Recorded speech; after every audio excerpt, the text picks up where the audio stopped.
안녕하세요. 정성호TV의 정성호입니다. 오늘은 7월 19일이고요. 메인 헤드라인은 코인 3개 부분을 나눈다. 유틸리티, 자산 연동, 머니 토크로 한다. 이러한 3가지로 금감원에서 등록을 시키고 활용한다고 합니다. 코인 값이 지금 똥값처럼 떨어지고 있습니다. 그러나 미래사에는 이러한 코인이 분명히 활용될 것은 뻔할 것입니다. 지금부터라도 더 공부해서 코인 투자를 좀 해볼 마음이 저는 분명히 있습니다. 그러나 이러한 코인 투자한 MZ세대가 눈물을 흘리는 것처럼 한번 타오른 곳에 꺼짐이 너무 급격했습니다. 그리고 이러한 투자는 항상 투기와 맞물리기 때문에 좀 더 세심하고 조심해야 된다고 생각합니다. 그리고 핵심 소재, 구리, 니켈 등 광산 가격이 천정부지로 오르고 있습니다. 물론 MB 정부에서 광물 투자, 전 세계의 광물 투자를 통하여 많은 광산을 매입했었습니다.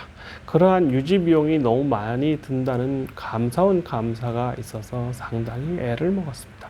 지금 MB 정부 10년 전에 했던 13년 전에 시작된 MB 정부가 한 자원의 국산화, 또 한국에는 지하 자원이 거의 없기 때문에 해외 광선을 투자해야 된다는 것이 10년, 13년이 지난 지금에서는 맞았다라고도 할 수 있습니다. 세상 일은 정말 모르는 것입니다. 이것처럼 니켈이나 광산 등 수없이 많은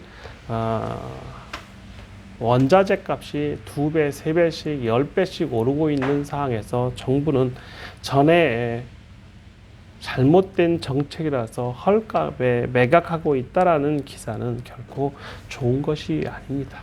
물론 인과관계가 있습니다. 어떤 정부든 실수할 수 있습니다. 그러나 지금처럼 지하자원의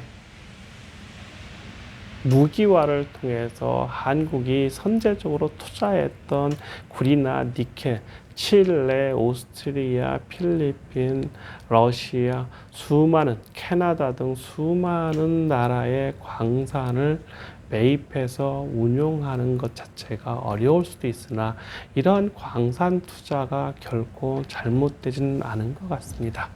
그리고 물류 실험, 현대차와 백화점이 콕해서 빠른 배달을 실험하고 있다라는 기사가 있습니다. 물론 대기업의 기사이기 때문에 돈으로 살 수 있다라는 의심은 가지만 이러한 물류혁명이 새로운 돈벌이로 자리매김했습니다. 쿠팡뿐만 아니라 CJ, 대한통운 역시 거대한 흑자를 내고 있습니다. 또 해운업 역시 엄청난 흑자를 내고 있습니다. 그래서 물류창고 투자가 지금 각광을 받고 있는 것 같습니다. 그리고 배터리 소재 관련된 주가가 계속해서 오르고 있다라는 기사입니다. 전해질을 생산한 후성이나 천복, 또 양극재를 생산하고 있는 에코프로비엠, NLF, 음극재를 생각하고 있는 포스코 케미컬, 대주 전자재료, 분리막을 하고 있는 SK 에너지 솔루션, 그 다음에 동박을 생각하고 있는 SKC 등 배터리 소재의 주가가 지속적으로 오르고 있다. 전기차가 더 성장할 것이라고 하면서 이러한 제가 늘 강조하고 있는 포스코 케미컬 주식을 사야 된다라고 강조하고 있습니다. 그리고 식품 주가가 오를 것이다. 즉 식품 관련된 회사들의 원자재 가격 상승으로 인하여 이제 판매 가격 인상을 추진하고 있습니다. 그래서 식품 주가가 상승할 것이다라는 기사가 있습니다. 농심, 오뚜기, 삼양식품, 오리온, CJ 등 우리나라에 내놓으라는 식품 기업들의 주가 주가가 올라갈 것이다. 또 영업이익이 늘어나고 순이익이 증가할 것이다 라는 내용이었습니다. DMZ 생태 개발에 경기도가 5년간 1,500억 이상을 투자한다는데 1조, 2조, 3조 또는 10조를 투자해도 아깝지 않은 돈이 DMZ 생태 공원일 것입니다. 국가 산업으로서 전 세계의 관광객을 모집할 수 있는 최고의 마지막 남아있는 노린자가 DMZ일지도 모르겠습니다. 또 인텔이 파운드리를 투자하겠다, 확대하겠다고 해서 글로벌 파운드리를 34조에 인수한다라고 합니다. 삼성이 메모리 쪽에 1등을 하고 있지만 파운드리 쪽에는 대만의 TSMC가 1등을 하고 있습니다. 그리고 삼성전자는 이러한 파운드리에 더 투자를 해야 하는데 이재용 회장이 감옥에 있음으로써 그 투자의 적기를 놓치고 있다는 기사가 계속 나오고 있습니다. 물론 이것이 대기업이 홍보하는 걸 수도 있고 또 아닐 수도 있겠지만 어쨌거나 반도체는 국가 기간 산업이기 때문에 반드시 육성을 하고 보호를 해야 할 것입니다. 이 와중에 총수가 돈 몇 푼 줬다고 해서 푼돈 같은 돈을 줬다고 해서 감옥에 있는 것도 좀 우스꽝스럽고 또 그 돈, 푼돈을 받아서 부자가 되지도 않는데 대통령이라는 사람이 받았다는 것도 말도 안 되는 것 같습니다. 그리고 서울의 전셋값이 급격하게 계속 상승하고 있다고 합니다.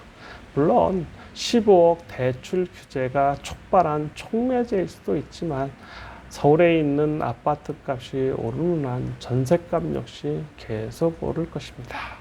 또 텐센트, 알리바바, 바이두, MS, 구글, 페이북, 현대, 모비스 등 자체 반도체 개발에 투자하겠다. 자기 입맛에 맞는 반도체를 직접 개발하겠다. 제조하겠다라고 많은 대기업들이 선언하고 있습니다. 그만큼 반도체의 희소가치가 높아질 뿐만 아니고 또 본인이 자기의 회사가 원하는 칩을 개발, 제조, 생산하는 것이 앞으로 경제의 화두일 것입니다. 그래서 삼성전자가 1등을 하고 있지만 LG전자가 지금 하이닉스, 옛날에는 LG 반도체를 팔면서 고 구본무 회장이 눈물을 흘렸다는 일화가 있습니다.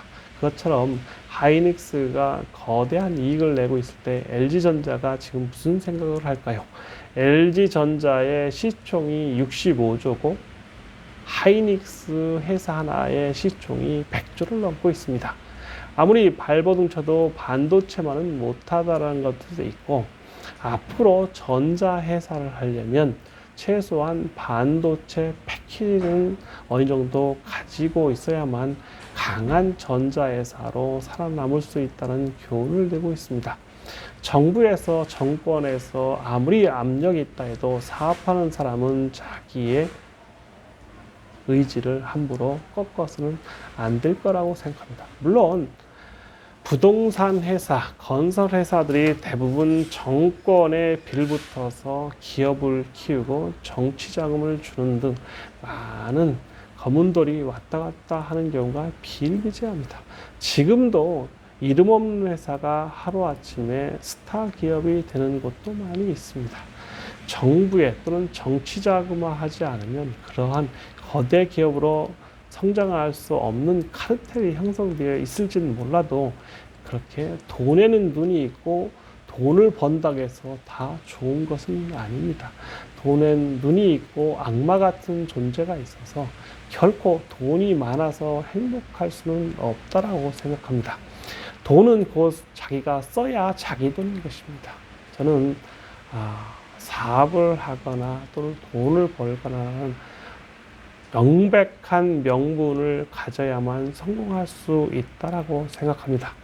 코인 투자 역시 미래 사업이기 때문에 결코 등한시해서는 안 된다. 나중에는 분명히 빛을 보기 때문에 지금 문제가 있어도 잘 공부하고 인내하고 참으면 도움이 될 것이다 라고 저는 생각합니다. 그리고 앞으로도 많은 뉴스 중에 이러한 반도체 관련된 뉴스는 많을지 모르나 그림의 떡일 것입니다. 본인이 맞는 사업을 맞춰서 하는 것이 좋을 것이라고 생각합니다. 그렇다면 우리는 이러한 대기업의 주가 흐름을 통해서 우리가 살 수 있는 주식을 옥석을 가리는 것이 훨씬 더 현명한 방법이라고 생각합니다. 감사합니다.